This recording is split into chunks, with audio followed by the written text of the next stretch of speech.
Hi everyone, my name is Gökçe and today I would like to share my experience studying at St. Lawrence College in Kingston, Canada. I completed my first year and I'm about to start my second year, and I'm studying advertising and marketing.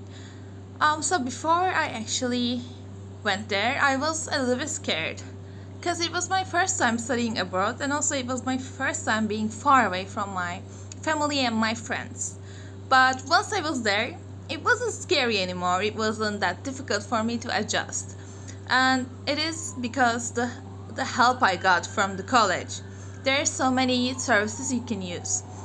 You can always get help with your mental health. You can always get help with your grammar, with your homework, and teachers there are always helpful and they're always there for you. You can always ask them for help, and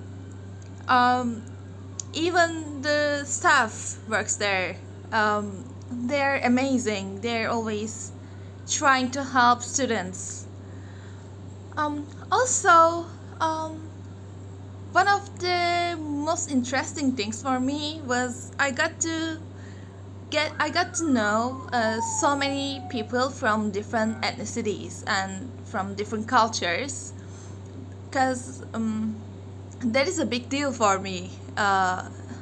Coming from Turkey, I really don't know so many different people, so it was really good for me to get to know so many different cultures. So yeah, to be honest, I don't want to leave. It's amazing.